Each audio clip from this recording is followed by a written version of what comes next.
شهر رمضان الذي أنزل فيه القرآن هدى للناس وبينات من الهدى والفرقان. الحمد لله رب العالمين وبه نستعين والصلاة والسلام على نبينا محمد وعلى آله وصحبه أجمعين ومن تبعهم بإحسان إلى يوم الدين. أما بعد. محترم حضرات اور پردہ نشین خواتین اسلام، آج کی 21ویں شب میں ہم لوگوں نے قیام اللیل کے اندر 21واں پارہ اور 22ویں پارے کا کچھ حصہ پڑھا تھا، اور آج کا درس ہمارا سورہ 3 میں ہے. اللہ تبارک و تعالیٰ اس سورت کا آغاز بھی قسم سے کرتا ہے. کچھ مخلوقات کی اللہ سبحانہ و تعالیٰ نے اس سورت میں قسم کھائی ہے. فرمایا والتین والزیتون، قسم ہے انجیر کی اور قسم ہے زیتون کی. وطور سینین وهذا البلد الامین، قسم ہے طور سینا پہاڑ کی اور قسم ہے اس امن والے شہر مکہ کی. اللہ سبحانہ و تعالیٰ نے ان آیتوں کے اندر کچھ چیزوں کی قسم کھائی ہے. سب سے پہلی چیز انجیر کا پھل، دوسری چیز زیتون، تیسری چیز طور سینا کا پہاڑ جو مصر میں واقع ہے، اور چوتھی چیز البلد الامین، مکہ شہر کے اللہ تبارک و تعالیٰ نے قسم کھائی ہے. ان چیزوں کی اللہ تعالیٰ نے قسم کھائی ہے اپنی مخلوقات کے اندر سے، تو ان چیزوں کی اہمیت واضح ہوتی ہے. اس لیے کہ اللہ تبارک و تعالیٰ جب اپنی مخلوقات میں سے کسی مخلوق کی قسم کھاتا ہے تو اس سے اس مخلوق کی اہمیت بتانا مقصود ہوتا ہے. کہ انجیر کا پھل، اسی طریقے سے زیتون کا پھل، یہ دونوں مبارک پھل ہیں، ان کے اندر برکت ہے. اللہ تبارک و تعالیٰ نے قسم کھائی ہے. تو انجیر کے پھل میں اور اسی طریقے سے زیتون کے تیل میں اللہ تبارک و تعالیٰ نے بہت سارے فائدے رکھے ہیں، اور اس کے اندر بیماریوں کے لیے علاج بھی ہے. تو ایک مسلمان کو چاہیے کہ وہ اپنی غذا کے اندر ان چیزوں کو بھی داخل کرے. یہ جو دو چیزوں کی قسم کھائی ہے اللہ تعالیٰ نے، تین اور زیتون، انجیر اور زیتون کی، اس قسم سے جیسے ان دونوں پھلوں کی اہمیت واضح ہوتی ہے، ویسے ہی جس سرزمین سے ان پھلوں کی پیداوار ہوتی ہے اس سرزمین کی اہمیت بھی اس سے واضح ہوتی ہے. اور یہ دونوں پھل کثرت سے فلسطین کی سرزمین میں پائے جاتے ہیں. فلسطین کی سرزمین میں ان دو پھلوں کی کاشت اور پیداوار زیادہ ہوتی ہے. تو اس قسم کے اندر سرزمین فلسطین کی بھی اہمیت بتائی گئی ہے. اور سرزمین فلسطین یہ وہ زمین ہے جہاں سے انبیاء بنی اسرائیل میں سب سے آخری نبی حضرت عیسیٰ علیہ السلام آئے تھے، اور حضرت عیسیٰ علیہ السلام کی وہ جگہ تھی. اس کے بعد اللہ تبارک و تعالیٰ نے جس چیز کی قسم کھائی ہے وہ طور سینین، طور سینا پہاڑ کی اللہ تعالیٰ نے قسم کھائی. یہ طور سینا پہاڑ مصر میں واقع ہے، اور اس پہاڑ کی قسم اس لیے کھائی کہ اللہ تبارک و تعالیٰ نے حضرت موسیٰ علیہ السلام کو اسی پہاڑ میں نبوت اور رسالت کے انعام سے نوازا تھا، اور حضرت موسیٰ علیہ السلام کے سر پر تاج نبوت اسی پہاڑ میں رکھا گیا تھا، اسی جگہ میں رکھا گیا. اس لیے اس پہاڑ کی قسم کھائی گئی. اور آگے اللہ تبارک و تعالیٰ نے چوتھی چیز کی جو قسم کھائی ہے وَهَذَا الْبَلَدِ الْأَمِينَ، شہر مکہ کی اللہ تبارک و تعالیٰ نے قسم کھائی، اور شہر مکہ کی فضیلت کئی پہلوؤں سے ہے۔ شہر مکہ میں اللہ تبارک و تعالیٰ نے خانہ کعبہ کو رکھا ہے، اس کے اندر مقام ابراہیمی ہے، اور اس کے اندر سب سے پہلی مسجد حرام، دنیا کی سب سے پہلی مسجد حرام اسی مکہ شہر کے اندر ہے، اور آخری نبی جناب محمد رسول اللہ صلی اللہ علیہ وسلم بھی اسی شہر مکہ میں پیدا ہوئے، اور آپ اسی مکہ سے لوگوں کے سامنے آئے۔ تو اللہ تبارک و تعالیٰ نے جو قسم کھائی ہے ان چیزوں کی، قسم کھانے کا راز یہ ہے کہ ان تین جگہوں سے، فلسطین کی جگہ سے، اور پورے سینا پہاڑ سے، اور اسی طریقے سے شہر مکہ سے 3 جلیل القدر پیغمبر آئے تھے۔ 3 جلیل القدر پیغمبر آئے، اور 3 جلیل القدر پیغمبر ان تینوں جگہوں سے اپنی نسبت رکھتے ہیں، اسی لیے اللہ تبارک و تعالیٰ نے ان کی قسم کھائی۔ اس سے پتہ چلا کہ اللہ سبحانہ و تعالیٰ نے اپنی مخلوقات میں کچھ مخلوقات کو مکرم اور کچھ مخلوقات کو فضیلت والی مخلوقات بنایا ہے۔ جب یہ قسم کھائی گئی ہے تو ان تمام چیزوں کی فضیلت ہمارے سامنے واضح ہوئی، تو اللہ سبحانہ و تعالیٰ نے ایسے ہی مختلف چیزوں کے اندر، مختلف مخلوقات کے اندر اللہ تبارک و تعالیٰ نے فضیلت رکھی ہے۔ بعض چیزوں کو اس جیسی دوسری چیزوں پر اللہ تبارک و تعالیٰ نے فضیلت بخشی ہے۔ انبیاء میں سے اللہ تبارک و تعالیٰ نے 5 انبیاء کو فضیلت سے نوازا ہے، جو اولو العزم پیغمبر ہم کہتے ہیں جنہیں۔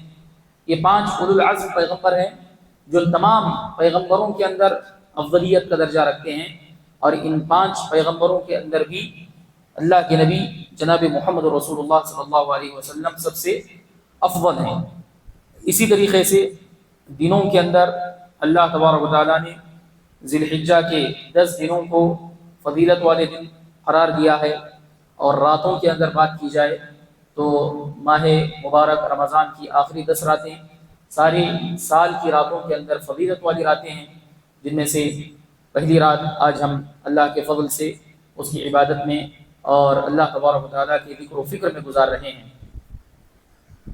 یہ جو قسم اللہ تبارک و تعالیٰ نے کھائی، قسم کس چیز پر کھائی ہے؟ قسم جس چیز پر کھائی گئی ہے وہ آگے آ رہا ہے۔ اللہ تبارک و تعالیٰ نے فرمایا لَقَدْ خَلَقْنَا الْإِنسَانَ فِي أَحْسَنِ تَقْوِيمٍ ثُمَّ رَدَدْنَاهُ أَسْفَلَ سَافِلِينَ، یقیناً ہم نے انسان کو بہترین ڈھانچے میں، بہترین شکل و صورت میں اور بہترین ہیئت میں پیدا کیا ہے۔ یہ وہ چیز ہے جس کے لیے اللہ تبارک و تعالیٰ نے قسم کھائی ہے۔ جو بات بتانے کے لیے اللہ تعالیٰ نے قسم کھائی ہے وہ یہی بات کہ ہم نے انسان کو سب سے بہترین شکل و صورت اور سب سے بہترین ڈھانچے میں پیدا کیا ہے۔ اللہ سبحانہ و تعالیٰ نے انسان کے بارے میں بتایا کہ ہم نے اس کو بہترین ڈھانچے میں پیدا کیا۔ یہ بہترین ڈھانچہ اور شکل و صورت ظاہری اعتبار سے بھی ہے، جیسا کہ پہلے بتایا گیا کہ اللہ تعالیٰ نے ساری مخلوقات کے اندر سب سے بہترین جسم، سب سے بہترین اعضاء اور سب سے ٹھیک ٹھاک اور درست اعضاء اگر کسی کے بنائے ہیں تو وہ انسان کے بنائے ہیں۔ انسان ساری مخلوقات کے اندر سب سے خوبصورت مخلوق ہے جس کو اللہ تبارک و تعالیٰ نے بنایا۔ اس کا دوسرا معنی یہ بھی ہے کہ اللہ تبارک و تعالیٰ نے انسان کو فطرت اسلام پر پیدا کیا ہے۔ سب سے اچھی حالت، سب سے بہترین حالت فطرت اسلام پر اللہ تبارک و تعالیٰ نے پیدا کیا۔ کل مولود یولد علی الفطرہ، کہ ہر پیدا ہونے والا بچہ فطرت اسلام پر پیدا ہوتا ہے۔ تو لقد خلقنا الانسان فی احسن تقویم کے اندر یہ چیز بھی داخل ہے کہ جس طریقے سے ظاہری اعتبار سے اللہ تبارک و تعالیٰ نے انسان کو خوبصورت جسم اور خوبصورت اعضاء سے نوازا ہے، ویسے ہی معنوی اعتبار سے بھی اللہ تبارک و تعالیٰ نے انسان کو فطرت پر، دین اسلام کی پہچان پر پیدا کیا ہے، فطرت توحید پر اللہ تبارک و تعالیٰ نے انسان کو پیدا کیا۔ اس کے بعد اگلی آیت میں اللہ تبارک و تعالیٰ فرماتا ہے ثم رددناه اسفل سافلین، پھر ہم نے انسان کو نچلوں میں سب سے نچلے درجے میں پہنچا دیا۔ پہلی آیت میں بتایا گیا کہ ہم نے اس کو بہترین ڈھانچہ پیدا بہترین ڈھانچے میں پیدا کیا. اس کے بعد کی آیت میں بتایا کہ ہم نے اسے سب سے نچلے درجے میں پہنچا دیا. مطلب یہ ہے کہ انسان پر اللہ تبارک و تعالیٰ کی اتنی ساری نعمتیں ہیں، ظاہری اعتبار سے بھی معنوی اعتبار سے بھی. اللہ تبارک و تعالیٰ کی بے شمار اور ان گنت نعمتیں انسان کے اوپر ہیں. وَإِن تَعُدُّوا نِعْمَةَ اللَّهِ لَا تُحْصُوهَا. اللہ تبارک و تعالیٰ نے کہا کہ انعام و اکرام اللہ تبارک و تعالیٰ نے انسان پر اتنا زیادہ کیا ہے کہ اللہ تعالیٰ کی نعمتوں کو کوئی گننا چاہے، شمار کرنا چاہے تو رب کی نعمتوں کو شمار نہیں کیا جا سکتا. یہ نعمتوں کا اتنا بڑا سلسلہ ہے جو انسان کے اوپر ہے. ان نعمتوں کا تقاضا تو یہ تھا کہ انسان اللہ تبارک و تعالیٰ کی شکر گزاری کرتا، اللہ تبارک و تعالیٰ کی بندگی میں اپنے دن اور رات کو لگاتا، اور اپنی زندگی کو سب سے خوبصورت چیز اور سب سے مزیدار چیز اللہ تبارک و تعالیٰ کی جو عبادت ہے اس عبادت کے اندر لگاتا. یہ اللہ تبارک و تعالیٰ کی نعمتوں کا تقاضا تھا، مگر انسان نے اس تقاضے کو پورا نہیں کیا. انسان نے اس تقاضے کو پورا نہیں کیا، بلکہ اپنے آپ کو ایسی چیزوں کے اندر ملوث کیا، اپنے آپ کو ایسے اوصاف کے اندر ملوث کیا، اور اپنے آپ کو ایسے اخلاق کے اندر ملوث کیا جو بالکل نچلے درجے کے ہیں. نچلے درجے کی حرکتیں انسان کرتا ہے، نچلے درجے کے اخلاق اور نچلے درجے کے اوصاف انسان اپنے اندر لاتا ہے. تو اسی لیے اللہ تبارک و تعالیٰ انسان کو بھی سب سے نچلے درجے میں پہنچا دیتا ہے. انسان کو اللہ تعالیٰ نے مکرم بنایا، معزز بنایا، اشرف المخلوقات بنایا. تو انسان نے اپنی عزت کا، اپنے شرف کا خیال نہیں رکھا، تو اللہ تبارک و تعالیٰ نے انسان کو سب سے نچلے درجے میں پہنچا دیا. تو پتہ چلا کہ جب انسان اپنا مقصد وجود رب کی عبادت، اللہ کی بندگی، جب اپنے مقصد وجود سے انسان واقف ہوتا ہے اور ہمیشہ اس مقصد وجود کو اپنی نگاہوں کے سامنے رکھ کر زندگی گزارتا ہے، تو انسان کا مقام و مرتبہ بڑھ جاتا ہے اور انسان کی عزت اللہ تبارک و تعالیٰ کی نگاہوں میں اونچی ہو جاتی ہے. اور جب انسان اپنے مقصد سے غافل ہو جاتا ہے اور عبادت کے جس مقصد کے تحت اس کو پیدا کیا تھا اللہ تبارک و تعالیٰ نے، اس مقصد سے اگر انسان غافل ہو جاتا ہے، اس مقصد کو بھلا دیتا ہے، اس مقصد کو فراموش کر دیتا ہے، تو اللہ تبارک و تعالیٰ بھی انسان کو سب سے نچلی اور سب سے گئی گزری مخلوقات میں انسان کو گرا دیتا ہے. اسی لیے اللہ تبارک و تعالیٰ نے سورۃ الاعراف میں کافروں کے بارے میں فرمایا لہم قلوب لا یفقهون بها، کہ ان کے دل ہیں مگر ان دلوں کو اللہ کے دین کی سمجھ کے لیے استعمال نہیں کرتے. وَلَهُمْ أَعْيُنٌ لَا يُبْصِرُونَ بِهَا، ان کی آنکھیں ہیں، ان کو بینائی اللہ تبارک و تعالیٰ نے دی ہے، مگر ان آنکھوں کو حق کے لیے استعمال نہیں کرتے ہیں. وَلَهُمْ آذَانٌ لَا يَسْمَعُونَ بِهَا، اور اللہ تبارک و تعالیٰ نے ان کو کانوں سے نوازا ہے، سننے کی طاقت اللہ تعالیٰ نے ان کو دی ہے، مگر حق بات کو سنتے نہیں ہیں. یہ لوگ حق بات کو قبولیت کی نگاہ سے، قبولیت کے ارادے سے نہیں سنتے ہیں. جب ان کا حال یہ ہو گیا، اللہ تعالیٰ کی دی ہوئی نعمتوں کو انہوں نے اللہ کے دین کو سمجھ کر اس پر عمل کرنے کے لیے استعمال نہیں کیا، تو اللہ تعالیٰ نے کہا اولئک کالانعام، یہ لوگ جانوروں اور چوپایوں کی طرح ہیں. بلکہ آگے کہا بل ہم اضل، بلکہ جانوروں اور چوپایوں سے بھی یہ لوگ گئے گزرے. جو انسان رب کو نہیں پہچانتا ہے، جو انسان رب کے احکام پر عمل نہیں کرتا ہے اور اپنے مقصد وجود کو نہیں پہچانتا ہے، تو ایسے انسان کے مقابلے میں بے زبان جانور بہتر ہے، ایسے انسان کے مقابلے میں کتا بہتر ہے، اور ایسے انسان کے مقابلے میں خنزیر بہتر ہے.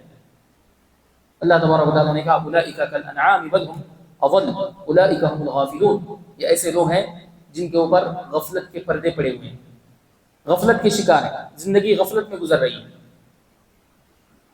اب اس نچلے طبقے سے محفوظ رہنے والے کون لوگ ہیں؟ اللہ نے فرمایا الا الذين امنوا وعملوا الصالحات فلهم اجر غیر ممنون. جو لوگ رب کے حق کو نہیں پہچانتے ہیں، ان کا انجام بتایا گیا کہ اس کا درجہ سب سے نچلا درجہ ہے. مگر جو لوگ ایمان لاتے ہیں اللہ پر، اللہ کی توحید پر، اللہ کی ربوبیت پر، اللہ کی الوہیت پر، اللہ کے رسولوں پر ایمان لاتے ہیں، اللہ کی نازل کردہ کتابوں پر ایمان لاتے ہیں، اور اسی طریقے سے ایمان کے دوسرے ارکان پر یہ لوگ ایمان رکھتے ہیں، اور ایمان کے ساتھ ساتھ ایمان کا ایک جز عمل بھی ہے، ایمان کا جز عمل بھی ہے۔ ایمان عمل سے الگ کوئی چیز نہیں ہے، یا عمل ایمان سے الگ کوئی چیز نہیں ہے، بلکہ عمل ایمان کے اندر داخل ہے۔ اس لیے کہا وَعَمِلُوا الصَّالِحَاتِ، صرف ایمان نہیں لاتے ہیں بلکہ ایمان کے ساتھ اس ایمان کا جو اثر ان کی زندگی کے اندر نظر آنا چاہیے وہ اثر بھی ان کی زندگی کے اندر پایا جاتا ہے۔ وہ ایمان کے ساتھ ساتھ نیک اعمال کرتے ہیں، نمازیں پڑھتے ہیں، اللہ تبارک و تعالیٰ کے راستے میں یہ لوگ خرچ کرتے ہیں، اور نیکیاں جو بھی ہیں ان نیکیوں کے میدان میں آگے بڑھتے ہیں۔ تو ایسے لوگوں کے بارے میں بتایا گیا فَلَهُمْ أَجْرٌ غَيْرُ مَمْنُونٍ، ایسے لوگوں کے لیے ایسا اجر ہے جو کبھی ختم نہیں ہونے والا ہے۔ ایمان اور عمل صالح کی زندگی گزارنے والوں کے لیے اللہ سبحانہ و تعالیٰ نے ایسا اجر تیار کر رکھا ہے جو کبھی ختم ہونے والا نہیں ہے۔ یہ آخرت میں ان کے لیے اللہ تعالیٰ نے جنت کا انعام تیار کر رکھا ہے، اور ان جنتوں کے اندر جو انعامات ہیں، ان جنتوں کے اندر ان کی جو مہمان نوازی ہوگی اور ان کا جو مقام و مرتبہ ہوگا وہ ایسا ہوگا، ایسی نعمتیں ان کو دی جائیں گی کہ یہ نعمتیں اتنی زیادہ ہوگی کہ انسان کبھی ان نعمتوں سے محروم ہونے کا خوف محسوس نہیں کرے گا۔ ہمیشہ انسان پر یہ نعمتوں کا سلسلہ جاری و ساری رہے گا، کبھی ختم نہیں ہوگی، اور اسی طریقے سے ان نعمتوں کے چھننے کا بھی خوف نہیں رہے گا، ختم بھی نہیں ہوگی، اور ان نعمتوں کے چھننے کا بھی خوف نہیں رہے گا، چھینی بھی نہیں جائیں گی، ہمیشہ جاری رہیں گی، اور یہ نعمتیں انسان کے ساتھ ہمیشہ ہمیشہ کے لیے رہیں گی۔ یہ جنت کی نعمتوں کا خاصہ ہے، جنت کی نعمتوں کی خصوصیت ہے۔ دنیا کی نعمت جتنی ہی اچھی کیوں نہ ہو، دنیا کی نعمت کتنی ہی بڑی کیوں نہ ہو، اس کے ساتھ دو چیزیں لگی رہتی ہیں، ایک چھن جانے کا خوف رہتا ہے اور دوسرا ختم ہونے کا خوف رہتا ہے۔ مگر آخرت کی جو نعمتیں ہیں یہ دونوں چیزوں سے پاک ہیں۔ اس کے بعد اللہ تعالیٰ فرماتا ہے فَمَا يُكَذِّبُكَ بَعْدُ بِالدِّينِ، ان تمام چیزوں کے ہوتے ہوئے اللہ تبارک و تعالیٰ نیک لوگوں کو انعام سے نوازنے والا ہے۔ اللہ تبارک و تعالیٰ ایمان اور عمل صالح کے ساتھ زندگی گزارنے والے بندوں کے لیے جنتوں کا وعدہ کر رہا ہے۔ اتنی سب کچھ وعدے ہونے کے بعد، اتنی سب کچھ فضیلتیں سنائے جانے کے بعد بھی وہ کون سی چیز ہے جو انسان کو آخرت کے دن کی تکذیب کرنے پر ابھار رہی ہے؟ ان سب چیزوں کے ہونے کے باوجود آخرت کا انکار کرنے کے لیے کون سی چیز انسان کو ابھار رہی ہے؟ انسان آخرت پر یقین رکھنا چاہیے تھا، انسان کو آخرت پر ایمان رکھنا چاہیے تھا، اور آخرت پر ایمان رکھتے ہوئے اس آخرت کی تیاری انسان کو کرنی چاہیے تھی، مگر انسان آخرت کا انکار کرتا ہے، بدلے کا انکار کرتا ہے، اس لیے آخرت کے دن سے غافل ہے انسان۔ یا فما یکذبک بعد بالدین کا ایک معنی یہ بھی ہے کہ انسان دین کا انکار کرتا ہے۔ دین یعنی اللہ کے نبی صلی اللہ علیہ وسلم جو دین لے کر کے آئے تھے، اللہ کے نبی صلی اللہ علیہ وسلم جو شریعت لے کر کے آئے تھے، اس شریعت کا انکار کرتا ہے اور اس شریعت سے انحراف کی زندگی گزارتا ہے۔ پھر اللہ فرماتا ہے الیس اللہ باحکم الحاکمین، کیا اللہ تبارک و تعالی سب سے زیادہ انصاف کرنے والا حاکم نہیں ہے؟ اللہ تبارک و تعالی سب سے زیادہ انصاف کرنے والا حاکم ہے، احکم الحاکمین ہے۔ اس سوال کا مقصود اس بات کو ثابت کرنا ہے کہ اللہ تبارک و تعالی سب سے زیادہ انصاف کرنے والا حاکم ہے۔ تمام انصاف کرنے والوں میں سب سے زیادہ انصاف کرنے والا اللہ تبارک و تعالی ہی ہے۔ جب اللہ تبارک و تعالی سب سے زیادہ انصاف کرنے والا حاکم ہے، احکم الحاکمین ہے، تو پھر یہ کیسے ممکن ہو سکتا ہے کہ کچھ انسان اس دنیا کے اندر ایمان اور عمل صالح کی زندگی گزارتے ہیں اور کچھ انسان اپنی پسند کے مطابق، اپنی خواہشات کے مطابق زندگی گزارتے ہیں، ان کو ایمان اور عمل صالح سے کوئی مطلب نہیں ہوتا ہے، تو پھر یہ دونوں مرنے کے بعد ایک ہوں گے، کیسے ہو سکتا ہے؟ جو شخص یہ کہتا ہے کہ مرنے کے بعد دوبارہ کوئی زندگی نہیں ہے، آخرت کی زندگی کا کوئی تصور نہیں ہے، تو گویا وہ یہ کہہ رہا ہے کہ ایمان اور عمل صالح کے ساتھ زندگی گزارنے والے کا انجام بھی مرنے کے بعد ایک ہی ہونے والا ہے کہ وہ مر کر گلے گا، سڑے گا، مٹی بن جائے گا، اور جو اپنی من پسند زندگی گزارتا ہے، بدبختانہ زندگی گزارتا ہے، جو اللہ کے احکام و فرامین کو اپنی زندگی سے بھلا کر زندگی گزارتا ہے، تو وہ بھی مرنے کے بعد گلے گا، سڑے گا، مٹی بنے گا، تو دونوں کا انجام ایک ہی ہوا۔ تو آخرت کا انکار کرنے والا حقیقت میں یہ بول رہا ہے کہ دونوں کا انجام ایک ہونے والا ہے، مگر اللہ تبارک و تعالیٰ احکم الحاکمین ہے۔ جب احکم الحاکمین ہے تو دونوں کا انجام ایک جیسا نہیں ہوگا، اچھے لوگوں کا انجام اچھا ہوگا اور برے لوگوں کا برا انجام ہوگا، اور یہ اللہ تبارک و تعالیٰ کے عدل کا تقاضا ہے۔ اگر دونوں کا انجام ایک ہو جائے تو پھر اللہ تبارک و تعالیٰ احکم الحاکمین نہیں ہوگا، اللہ تبارک و تعالیٰ احکم الحاکمین نہیں ہوگا۔ اسی لیے اللہ تعالیٰ سوال کر رہا ہے الیس اللہ باحکم الحاکمین، کہ اللہ تبارک و تعالیٰ انصاف کرنے والوں میں سب سے زیادہ انصاف کرنے والا نہیں ہے؟ اور اللہ تبارک و تعالیٰ دوسرے مقامات پر اس بات کو واضح کیا کہ ام حسب الذین اجترحوا السیئات ان نجعلهم کالذین آمنوا وعملوا الصالحات، کیا جن لوگوں نے گناہ کما رکھے ہیں، کیا جن لوگوں نے گناہوں کی معصیت کی زندگی گزار رکھی ہے، کیا وہ یہ سمجھتے ہیں کہ ہم ان کو اہل ایمان کے برابر قرار دیں گے، ان کو اور اہل ایمان کو ہم ایک جیسا سلوک اور ایک جیسا معاملہ کریں گے؟ ایسا نہیں ہو سکتا ہے۔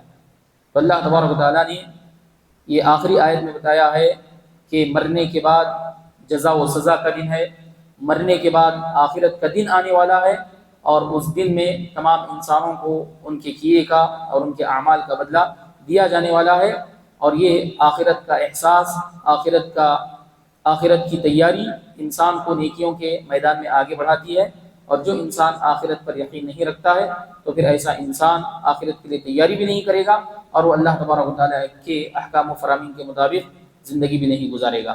اللہ سے دعا ہے کہ اللہ تبارک و تعالیٰ ہم تمام لوگوں کو آخرت پر اپنا ایمان مضبوط کرنے کی توفیق عطا فرمائے، اور ایسے اعمال ہمیں انجام دینے کی توفیق عطا فرمائے جو مرنے کے بعد آخرت کے دن میں ہمیں سرخرو کرتے ہیں اور ہمیں کامیاب کرتے ہیں، اور ایسے تمام اعمال سے، ایسی تمام چیزوں سے اللہ تبارک و تعالیٰ ہمیں دوری اختیار کرنے کی توفیق عطا فرمائے جو بدلے کے دن ہمیں رسوا کرتے ہیں اور بدلے کے دن ہمارا انجام بگاڑ دیتے ہیں۔ آمین وآخر دعوانا ان الحمد للہ رب العالمین۔